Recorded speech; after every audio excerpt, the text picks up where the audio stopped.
Hello बच्चों, स्वागत है आप सभी का मेरे अपने YouTube channel NCERT school coaching classes पे। आज का जो वीडियो होने वाला है वो नीट एग्ज़ाम के ऊपर होने वाला है। तो यहाँ पे मैं आपको थोड़ा सा नीट के बारे में बता देता हूँ। देखो, नीट का जो एग्ज़ाम है वो 3 मई को होने वाला है और ऑनलाइन आवेदन का जो डेट है वो समाप्त हो चुका है। बहुत सारे बच्चे जो है अभी तक आवेदन नहीं किए, है ना। अब मैं ये नहीं कहूँगा कि आप लोगों को मौका मिल सकता है, लेकिन 8 तारीख को जो ऑनलाइन आवेदन हो रहा था ना, तो उस दिन सर्वर जो है वो कुछ प्रॉब्लम चला था, इशू आ गया था उसमें। उसके बाद ना आवेदन तो हो नहीं पाया। तो हो सकता है अगर कुछ बच्चे प्रोटेस्ट करें तो उनको मौका मिल सकता है, उनके साथ साथ आपको भी मौका मिल सकता है। तो इसके लिए अगर आवेदन का डेट अगर ओपन होता है तो 15 से 18 के बीच होगा, है ना। अभी तक अनाउंसमेंट नहीं हुआ है, लेकिन होगा तो इसी डेट में होगा, ठीक है।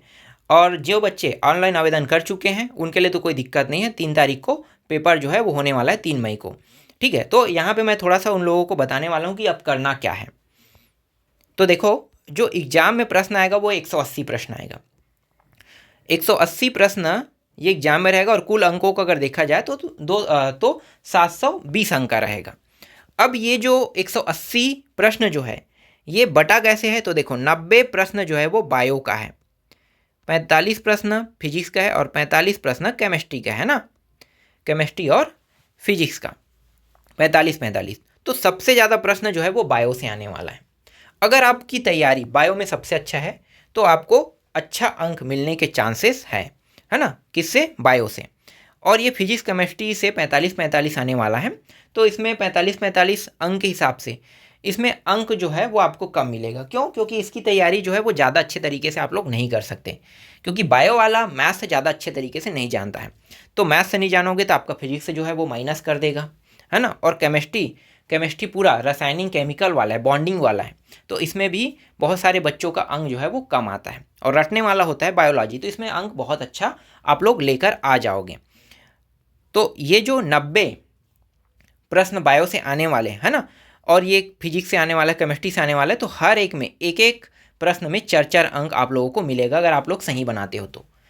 मतलब एक प्रश्न सही बनाने पर 4 अंक, तभी तो 720 अंक का प्रश्न जो है, मतलब टोटल जो 180 प्रश्न है वो 720 अंकों का हो रहा है।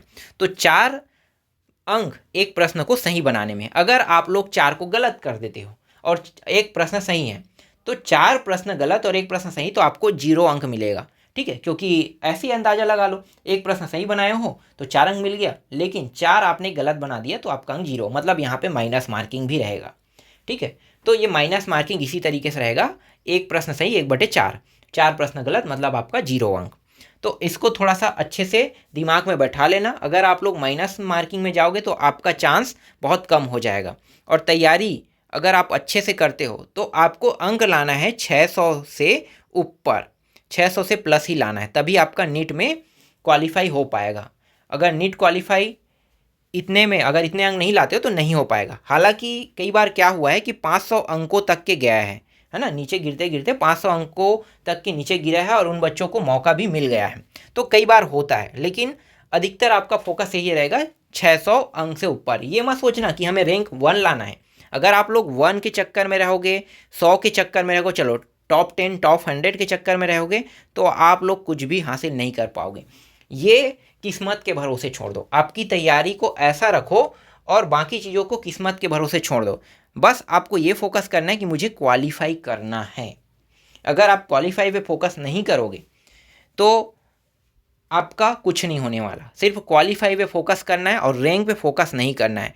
रैंक पे जो भी फोकस किए हैं ना, मुझे पहला रैंक लाना है, मुझे दूसरा लाना है, तीसरा लाना है, मुझे इसके बीच में लाना है, मुझे प्रॉफिट बहुत अच्छा होगा, तो वो लालच आ जाता है। और लालच आने वाले को पढ़ाई नहीं हो पाता है, ये बात पता होगा। यहाँ पे देखो, मोटिवेट भी मैं कर रहा हूँ, लेकिन कुछ पॉइंट डीमोटिवेट का भी है, तो डीमोटिवेट नहीं होना है ना। आपको सुन के अच्छा भी लग रहा होगा, बुरा भी लग रहा हो कि ऐसा हो रहा है, हमें ऐसा बताया जा रहा है।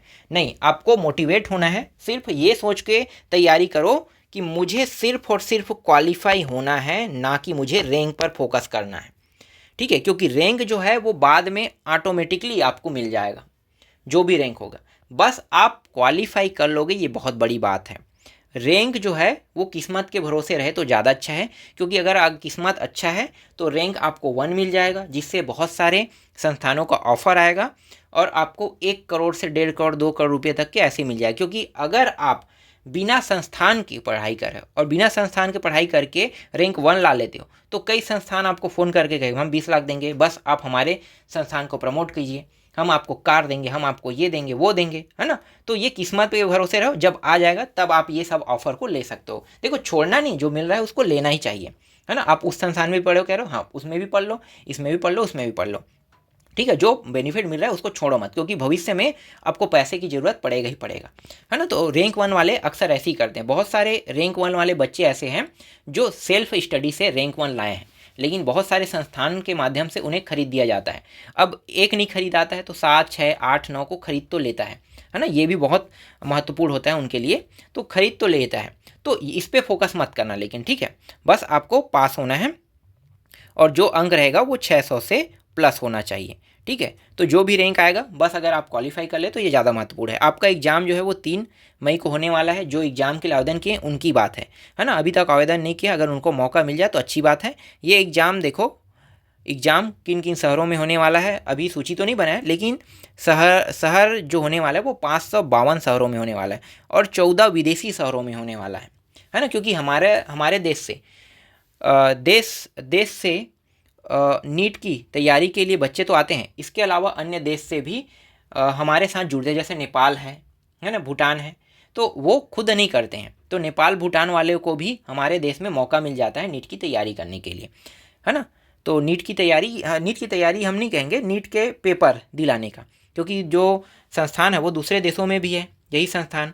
तो इसी वजह से ये 14 विदेशी शहरों में भी होने वाला है। ज़्यादातर फोकस अब आप अपने शहरों को देखो, अपने एरिया को, क्योंकि हमारे एरिया में जो एक कॉलेज है वो एम्स है ना। इसके अलावा और कौन सा कॉलेज है, तो एम्स ही तो मुख्य कॉलेज है। नीट जो निकालते हैं उनके लिए एम्स ही मुख्य कॉलेज होता है। तो ये थी थोड़ी बहुत ज़रूरी इन्फॉर्मेशन जिनको आपको पता होना चाहिए, है ना। बाद में हम लोग ऐसे भी कुछ साधन आप लोगों के लिए लाने वाले हैं जिससे आप लोग नीट के एग्ज़ाम को दिलाने के लिए कुछ सहूलियत महसूस कर पाओ। अभी तक हमारे पास ऐसा कुछ तो आया नहीं है, लेकिन हम नोट्स जो है वो इंतज़ाम करेंगे आप लोगों के लिए। फिर परीक्षा में किस टाइप के प्रश्न आते हैं, कैसा प्रिपरेशन करना चाहिए, है ना। वस्तुनिष्ठ भी बताएंगे, सारे प्रश्न तो वस्तुनिष्ठ आएगा, तो सारे प्रश्न वस्तुनिष्ठ रहेगा, तो वस्तुनिष्ठ की तैयारी कैसे करना है, किस तरीके से पढ़ोगे, कौन कौन से प्रश्न आ सकते हैं, है ना। इनको हम आप लोगों को बताते चलेंगे।